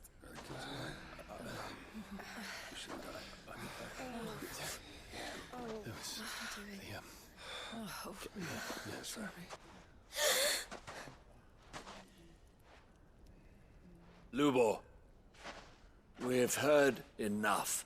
Wait! We will not run. The town guard will not abandon the very place it is sworn to protect. And I will not give up for lost the stores that we labored so hard to fill.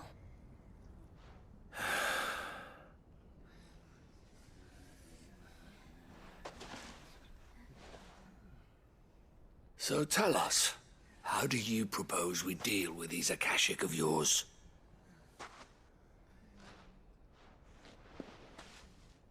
We won't run, but we will fight. All right, then.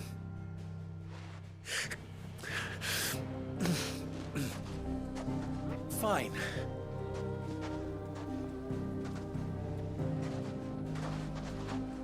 Gather round if you don't want to die.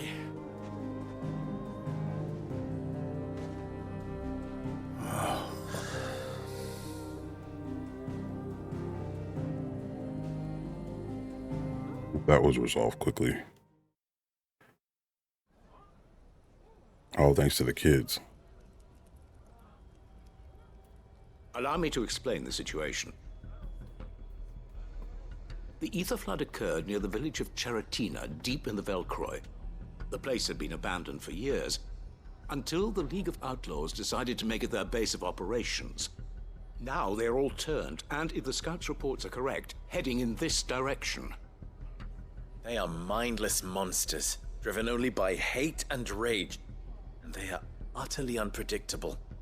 With the bandits, we at least knew how and where they were likely to attack. When these creatures come, Dalimil will have the bitterest fight it has ever faced on its hands. The town guard will muster at the north gate. The rest of us will take the south. Both forces will provide men to serve as scouts and messengers, ready to spread word of the size and nature of the Akashic force as soon as it is spotted. And as soon as it has been, we will converge on its position and see that it is driven back from Dalimil at all costs. Conrad, can I count on the support of the town guard? Always. I leave the selection and coordination of the messengers in your hands, Victor. And the command of our men in yours, Ferda. If you would both be so kind. Consider it done. As you wish. Natalie, I would ask that you and your people have the townsfolk barricade themselves inside the bathhouse. And tell the merchant not to waste time securing anything beside the essentials. Preserving life is our one and only concern.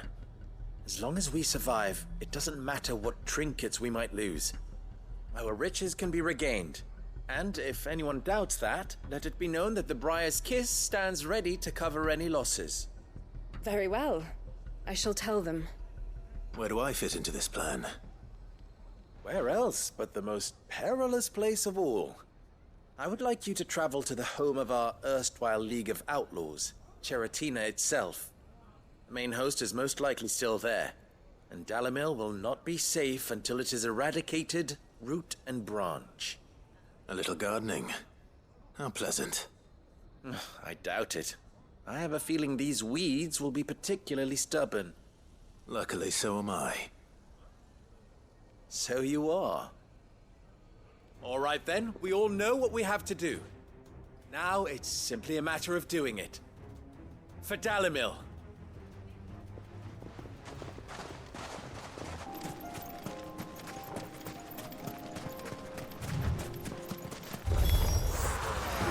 single one alive.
I did not mean to pick this one.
The League is disbanded. I should get back to Dalimil and see how the others fared.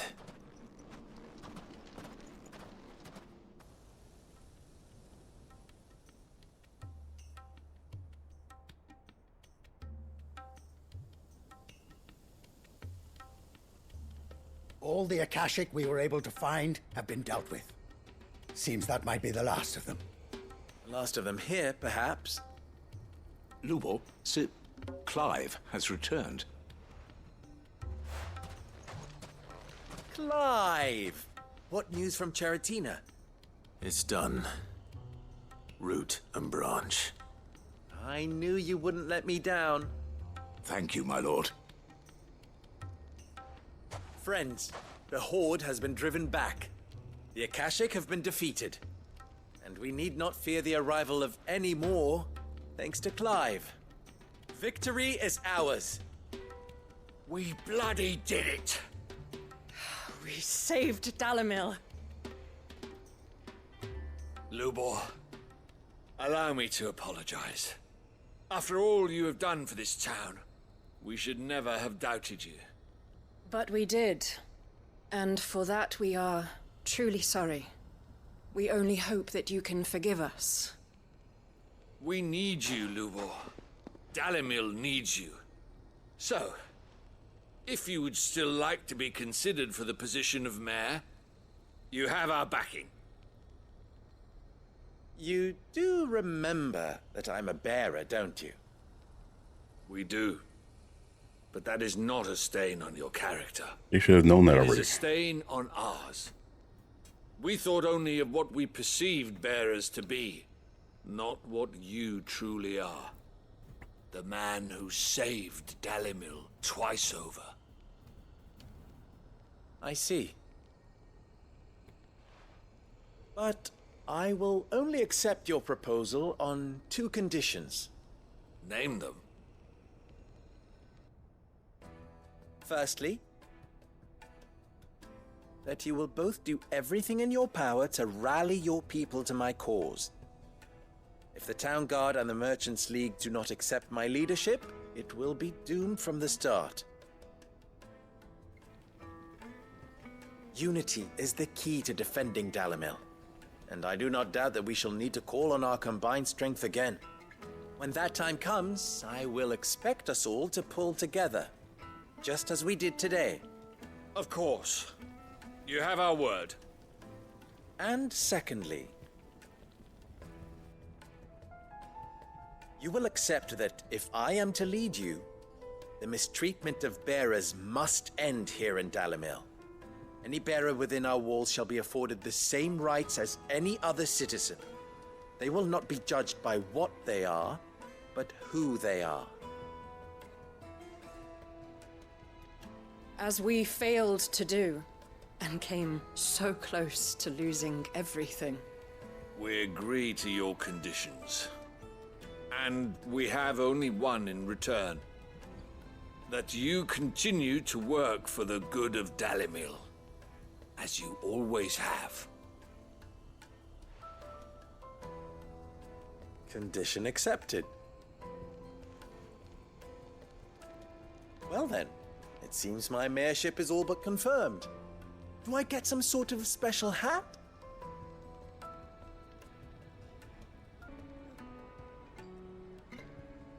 How fickle fate can be.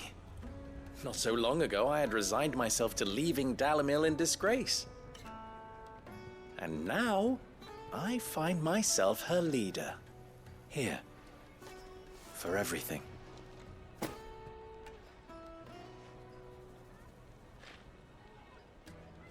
Lubo, about the children.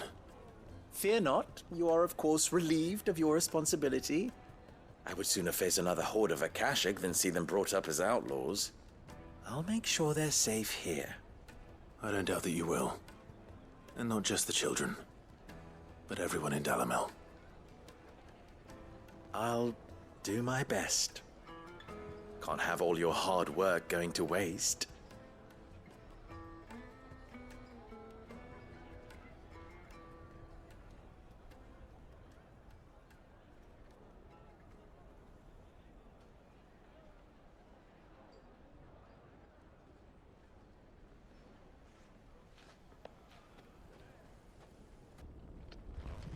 Lord Marquis, if you have a moment.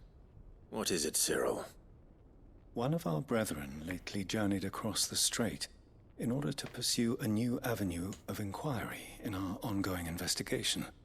He sent an owl some while ago, but we have heard naught from him since. Was he surveying another fallen ruin? No. The object of his study was a savior cult that has arisen in Ash in recent years. We believe it may have some connection to the Circle of Malleus, an ancient religion that worshipped Ultima as its god. By gaining an understanding of this new faith, we hoped to learn more of the Circle's original beliefs. And so you sent one of your brothers to Ash, a continent teeming with orcs and Akashic. Fully cognizant of the risks, yes. I entrusted the mission to one of the most able of our order, the Third Chair, a master of the arts of combat and survival both. Though he has been silent for some days now, I have thus far refrained from sending any others in search of him, lest they be lost in turn. Yet, it seemed only right to inform you of the situation, given your unique experience of the perils of Ash. For as you so earnestly advised me, it would not do to abandon a man to his fate, when he might yet be saved. It would not. But Ash is a big place. Can you be any more specific? Perhaps. The last owl I received from him mentioned a village where he had heard the cult were wont to assemble. Mickleburg was its name. It lies in the southern reaches of Waloed.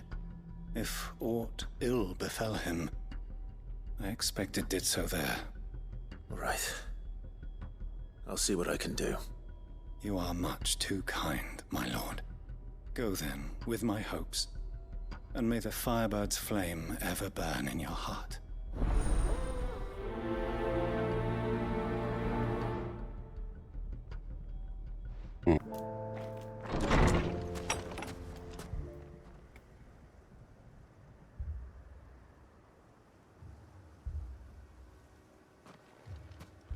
These people aren't turned. Interesting. And the village seems safe enough at least.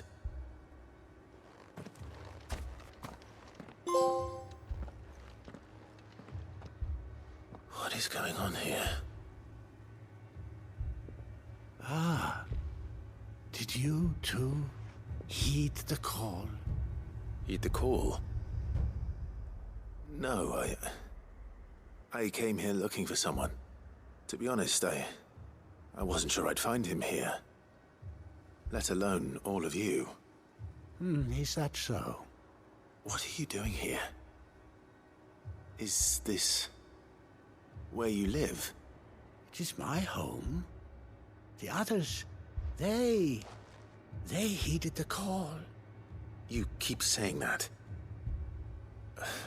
What do you mean? They came here to perform the rite, just as King Barnabas instructed. This village is their altar, where they shall cast their souls upon the gentle waters and give themselves to the Lord. Give themselves? Sacrifices? Oh, Lord, cleanse us of our sins.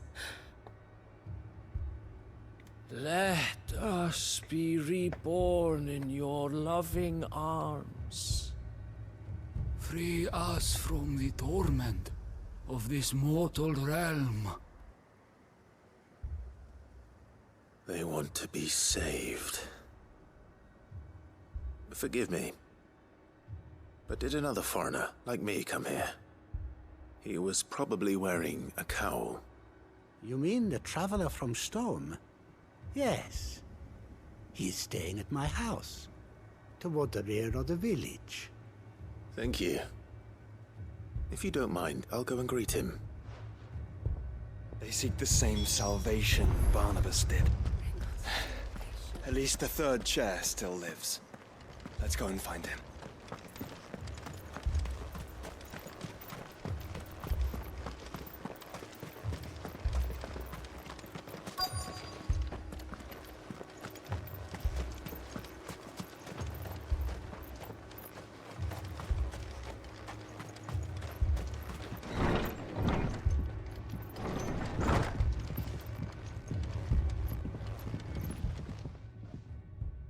Excuse me. Are you with the Undying? I am. And so it would appear, are you? Lord Rosfield, if I am not mistaken. That's right. And you must be the third chair. I am. Cyril was worried for your safety. He sent me to find you. Then I must apologize. I did not mean to trouble the bearer of the burning quill. Much less you, my Lord Marquis. He said that you had failed to report. Is there a reason for that? I came here to study the followers of this new faith. But the more I learned of them, the more my own faith began to falter. You have seen them at their prayers, have you not? They devote themselves to the veneration of their Lord with a fervor I have never seen before. Praying night and day that they might be rid of their wicked wills and reborn in their Saviour's light. Not that they might be granted respite from their worldly woes, but so that they might continue to serve him. Serve him with all of their beings. I, too, swore to devote my life to the service of my Lord and Master, but this... 'tis different. It is more. And so I would see it through to the end. See these people safe, that they might achieve their dream. That they might do their duty to their Lord. Even if it should keep me from doing my duty to mine. You do understand what their dream is, don't you? I do, my lord. They would cast aside their wills and become Akashic. I know that it may be hard to believe, but to these people, that is the very essence of salvation. Forgive me, my lord, but I must remain here. If you are to return to Master Cyril, I would consider it a great... Did you hear that, my lord? Something is happening. I'll go and find out what. Stay here.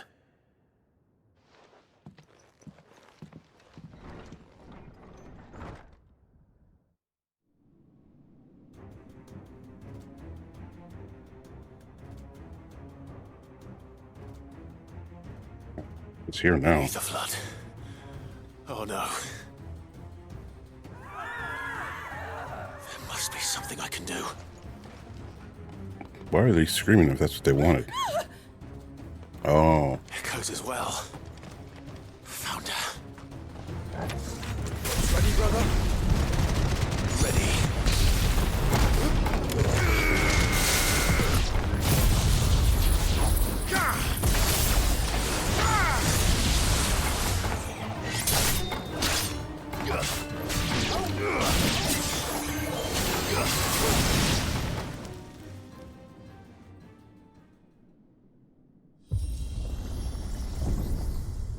What now? Figured that was gonna happen.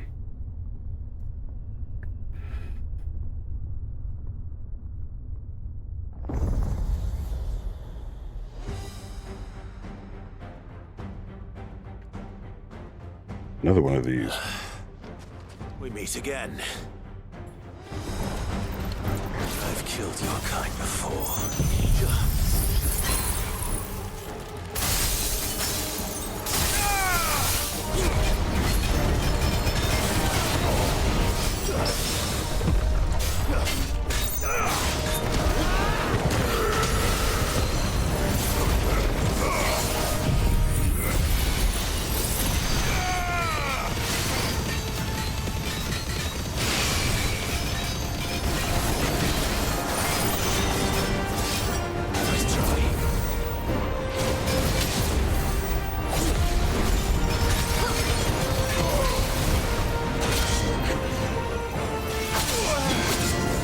Didn't time that right.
I forgot one.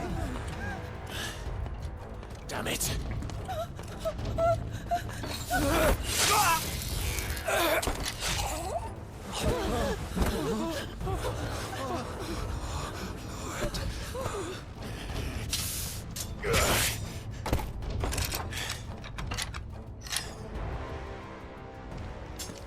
Don't you die. Come on, speak to me. save them, that they might have a chance to find true salvation by devoting themselves to the service of their Lord. Just as I did when the Undying plucked me from the gutter and gave me a cause to believe in. A duty to serve was everything to me, and I would not deny them that fulfillment, even if they must become a Kashyyyk in order to achieve it. Forgive me, my Lord Marquis. I did not mean to trouble you with this. My findings. Could you deliver them to Master Cyril for me? Of course. Your duty will be done.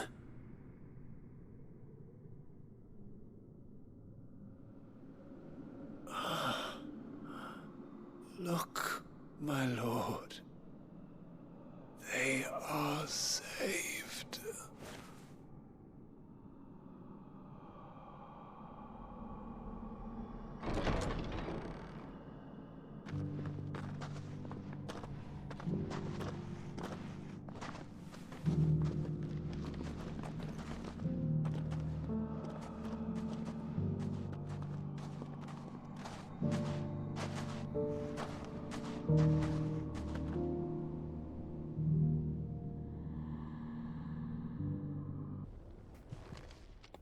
My Lord Marquis, welcome back. I am glad to see you hale and whole. I met with your third chair, Cyril. He bade me deliver his findings to you.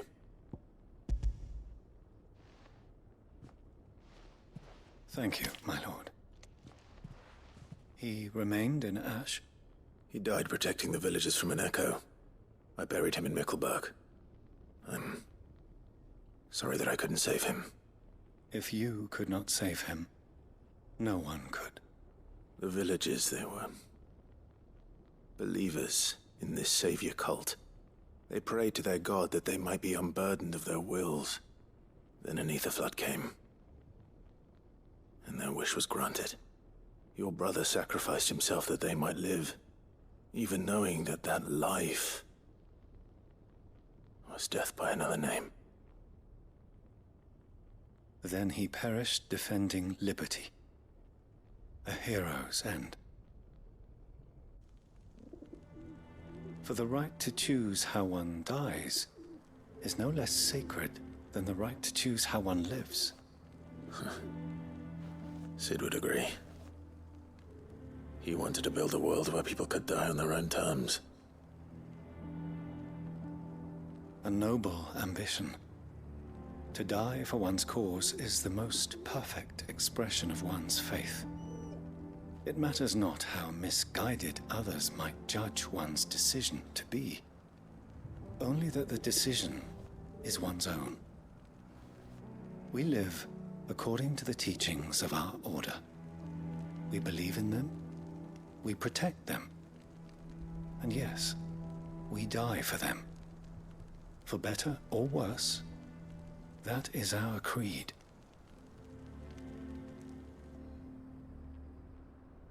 But he didn't die for your creed. He died to save them. And you still believe that what he did was right.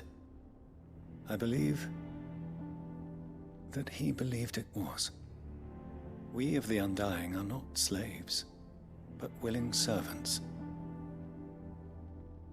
And this was his will. The ultimate expression of it. All right. I'd like to know this man's name, Cyril. To know the names of all the Undying who've fallen in the line of duty. They died serving my house. It's only right that I remember them. That is my duty. Of course. I shall fetch the Book of Martyrs at once. My lord, it has been, and shall ever be, the greatest honor of my life to serve House Rosfield. Though our duties may differ, yours is no less important. I pray with all my heart for your success. And were they here, I have no doubt but that every one of my fallen brothers and sisters would feel the same.